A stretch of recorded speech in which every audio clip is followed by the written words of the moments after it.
ఆవకాయ పచ్చడి ఇలా పట్టుకుంటే ముక్క మెత్తపడకుండా సంవత్సరం పొడుగు నిల్వ ఉంటుంది. టేస్ట్ కూడా చాలా బాగుంటుందండి. హాయ్ అండి, నేనైతే ఆవకాయ కోసం 2 కేజీలు మామిడికాయలు తీసుకున్నానండి. అయితే మార్కెట్కి ఒక బాటిల్తో నీళ్ళు, ఒక క్లాత్ పట్టుకొని వెళ్ళి మామిడికాయలు కొనేసి అక్కడే నీట్గా కడిగేసి తుడిచేసి అక్కడే వాళ్ళతోనే కట్ చేయించి తెచ్చుకున్నానండి. నిన్న సాయంకాలం తెచ్చాను, అందుకే ముక్కలు కలర్ కొంచెం చేంజ్ అయ్యాయి. ఇంటికి తీసుకొచ్చి ఆ పొరలా ఉంటుంది కదా పైన, అదంతా నీట్గా క్లీన్ చేసుకున్నాను.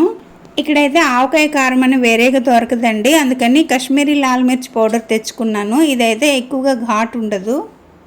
2 కేజీల మామిడికాయలకి ఈ బౌల్తో 3 బౌల్స్ వచ్చినాయండి. అందుకని నేను 300 గ్రాముల కారం అయితే తీసుకున్నాను.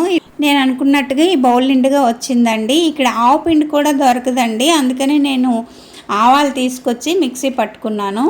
ఈ ఆవు పిండి కూడా కరెక్ట్గా కారం ఎంత వచ్చిందో ఈ పిండి కూడా అంతే అయిందండి. 3 కప్పులు మామిడికాయ ముక్కలకి సగం కప్పు ఆవు పిండి, సగం కప్పు కారం అయినా సరిపోతాయండి. కానీ మా ఇంట్లో ముక్కలు ఎక్కువ తినరండి, ఓటిని పప్పన్నంలోను ఉప్మాలోను వేసుకొని ఎక్కువగా తింటుంటాము. అందుకే 3 కప్పులకి 1 కప్పు చొప్పున తీసుకుంటున్నాను. ఉప్పు అయితే నేను సగం బౌలే తీసుకున్నానండి. ఉప్పు మరీ ఎక్కువైపోయినా ఆవకాయ బాగుండదు. ఇదైతే రాళ్ళు ఉప్పే అండి, కాస్త ఎండబెట్టి మిక్సీ పట్టి వేసుకుంటున్నాను. ఈ బేస్ని కలపడానికి చిన్నది అయిపోతుందండి, పెద్దదానిలోకి షిఫ్ట్ చేసుకుంటున్నాను. ఇందులో నేను కొద్దిగా మెంతులు, కొద్దిగా పసుపు వేసుకుంటున్నానండి. మెంతులు కావాల్స్తే ఇంకొంచెం వేసుకోవచ్చు, ఇందులో ఊరి టేస్ట్ బాగుంటుందండి. ఇప్పుడు 1 స్పూన్ జీలకర్ర, కొన్ని వెల్లుల్లి రెబ్బలు కచ్చాపచ్చిగా దంచుకొని లేదంటే మిక్సీలో వేసి కచ్చాపచ్చిగా మిక్సీ పట్టి ఈ మసాలాలో వేసుకుంటే ఆవకాయ టేస్ట్ చాలా బాగుంటుందండి. ఇప్పుడు ఇందులో ఇంకొన్ని వెల్లుల్లి రెబ్బలు వేసుకొని శుభ్రంగా కలిపేసుకోవాలి. ఇలా కాదులండి, చేపెట్టి శుభ్రంగా కలిపేసుకుందాము, లేకపోతే వెల్లుల్లి జీలకర్ర ముద్దలు ఉండిపోతుంది కదా. ఎక్కడ కాంప్రమైజ్ అయినా నూనె దగ్గర మాత్రం కాంప్రమైజ్ అవ్వకూడదండి. 1 బౌల్ అయితే వేసుకోవాలి. ప్రస్తుతానికి నేను 1/2 బౌల్ వేస్తున్నాను. మామిడికాయ ముక్కలు ఇందులో డిప్ చేసి మసాలాలో కలిపేసి జాడీల్లోనికి తీసుకుంటున్నాను.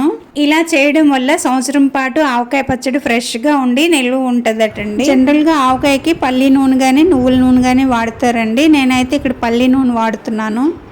ముక్కలన్నీ చక్కగా ఇలా కలిపేసి వేసుకున్న తర్వాత మిగిలిపోయిన మసాలా అంతా పైన వేసేసి నూనె కూడా అందులో పోసేసానండి.